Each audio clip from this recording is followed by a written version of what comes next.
So would you say you're primarily a love addict? Or maybe you're a love avoidant?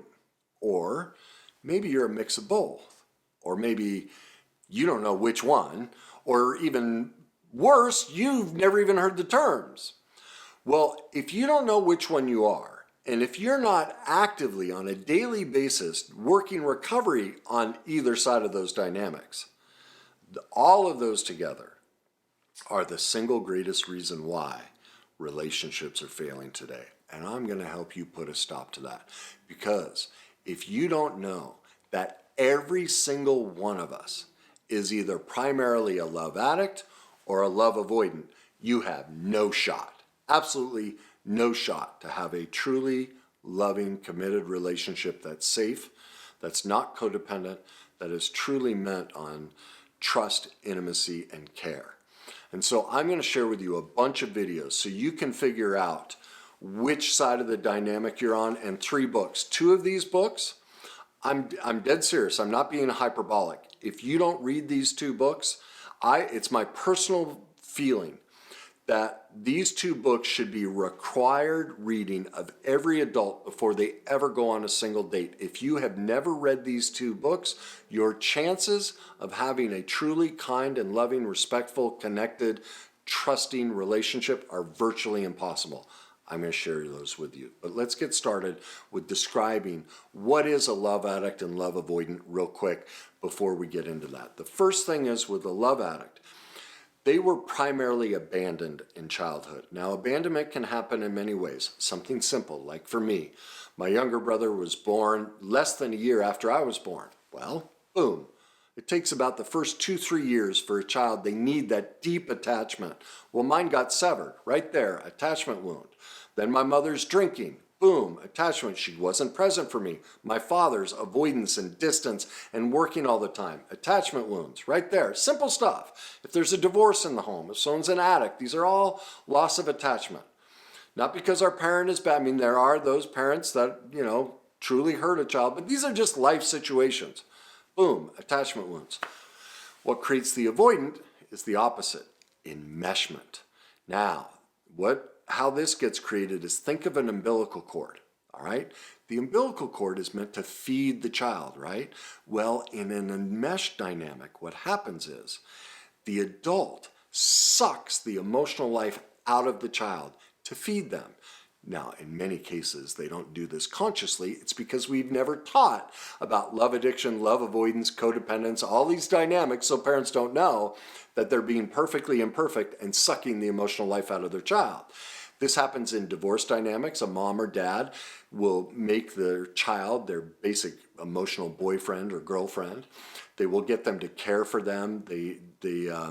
A mother or father has to work too much, and so the child becomes a parent too early. And so what you're looking for is, here's a child who had to emotionally take care of a parent in some fashion. They're the avoidant. Now, you may not recognize that in your own childhood right now because you're early in the process, but when you do the work, you'll see that you got loved in a way that's over-loving, it's smothering, and that's why you're avoidant. So, to help you diagnose and work through some of these attachment wounds, I have 2 videos for you. One is titled, How to Heal the Lack of Attachment. That will really help you if you're on the love addict side. Also, a second video called The Wounded Inner Child. This will help you see that in yourself and how the wounds came about. Now, both of those videos are also critical for the avoidant. Because while the avoidant, it looks like they were loved, they tend to be the favorite too, and that smothering feels very empowering. But do you see what happens when a parent loves a child too much like that and sucks the emotional life out of them? They get abandoned. No one's there to care for them, and that's why they struggle with intimacy. They never got it. And so they're going to want to watch those 2 videos as well if you find you identify with the avoidant. 2 other videos I have specifically for you. One is titled, What is Emotional Enmeshment? This will really help you see if you're an avoidant. And then, How to Heal from Enmeshment. Both of those videos will really help you understand this avoidance side. So, what are the main characteristics of the 2? Well, the addict, their conscious fear is abandonment because they suffered it. Don't leave me, okay? And so they're clingy and they'll do anything you want, right? So that's because they don't want to be abandoned. So their primary conscious fear is abandonment. Their subconscious fear, what they're not aware of, is intimacy. They actually don't want to get close, even though they're professing they want to be close. For the avoidant, it's the polar opposite. Their conscious fear is intimacy. Because they were enmeshed with, they had the life sucked out of them, they don't want to get close. So they put up distancing techniques all over the place. Many people mischaracterize these as narcissists, okay? Now, their subconscious fear, what they're not aware of, is abandonment. Remember what I said? Even though they were made the favorite, or they got put in this power position of the parent loving them so much, well, in the process of that happening, they were abandoned, and that's why that's their subconscious fear. So here's what happens. You ever hear those phrases, opposites attract? Bingo. Love addict, love avoidant. What about, you ever notice people will say, well, we just fit great. When he's up and I'm down, and our timing is perfect. And when I'm up, he's down. We always balance each other out. What that is love addict, love avoidant. What you have here is a dynamic where one is always walking away from the other. You notice that? You start dating somebody, everything's great. You're totally in tune, and then all of a sudden, you start ending up like this. There's this distance, and you constantly chase, and then for a minute they turn back. There's a big fight, there's a great event, something, there's connection, and then boom, turn away. Isn't that every relationship, this constant chaos, horrific chaos? And see, this is why this is so groundbreaking, that you know how this dynamic works, and why it's the reason relationships fail, is because people don't know about this.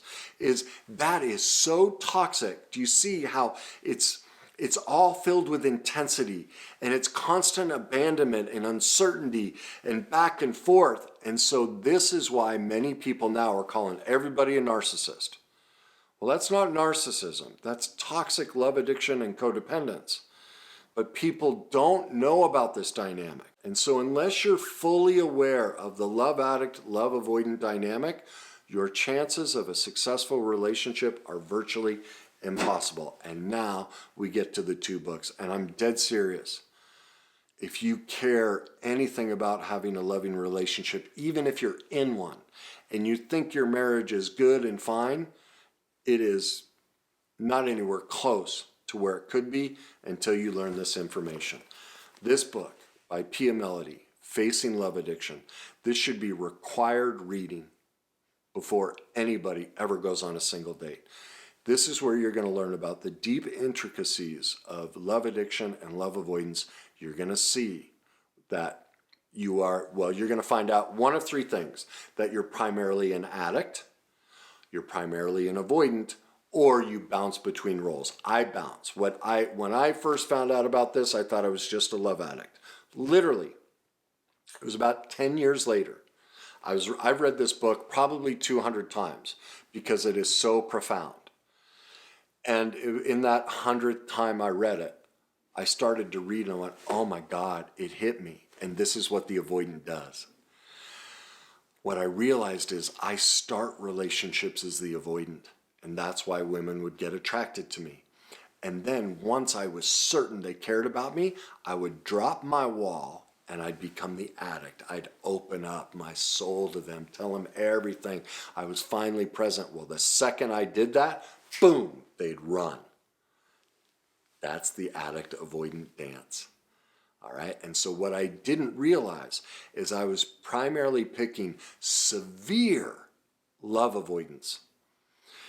But because I was the challenge of the avoidant, they chased me.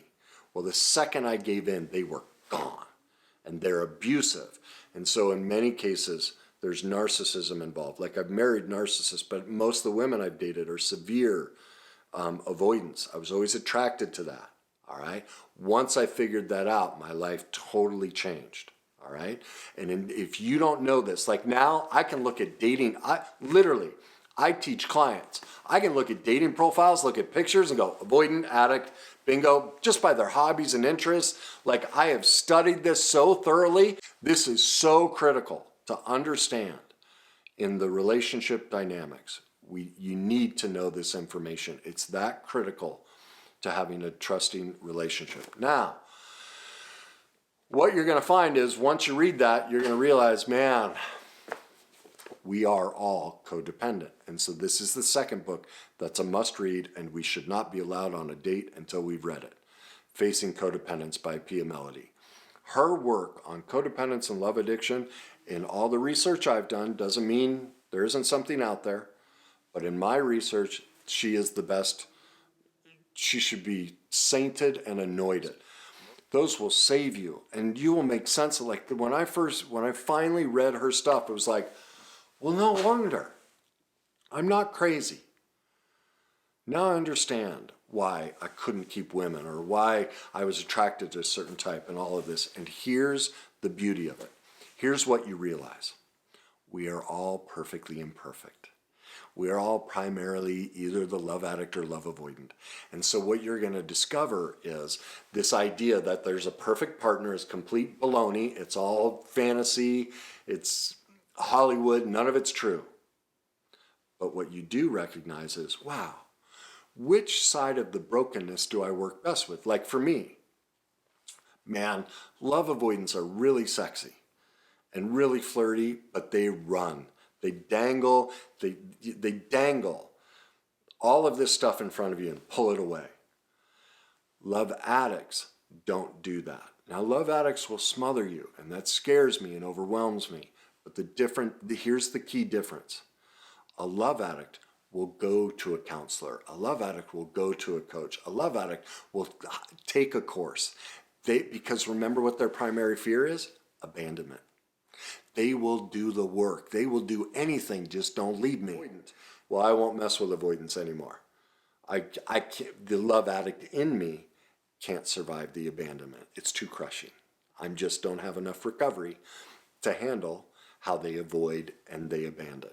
It's too much for me. And that's the beauty. See, now I know going in, I know exactly what sort of perfectly imperfect dysfunction I will work best with. And based on my level of recovery right now, where I am is the best bet for me is someone who is more on the love addict scale and very low on the avoidance scale. And that's what you'll be able to do too. You'll stop looking for this Prince Charming or Princess Charming. You'll get into reality and you'll be able to see right away, okay, they're more avoidant, more addict. Yep, which one do I work best with based on my current state of recovery? This. I'll pursue that. Man, I tell you, if people had this information, if this was like we were all working on this as a society, man, there'd be love everywhere, okay? Now, the next step, the final step in this is going deep underneath that. And that's my book, Your Journey to Success. Because underneath all of this is the worst day cycle. Because we were abandoned and because we were enmeshed, we're repeating the cycle. We learn about relationship in relationship, right? So our adult relationships are just a mirror of what we went through as a child.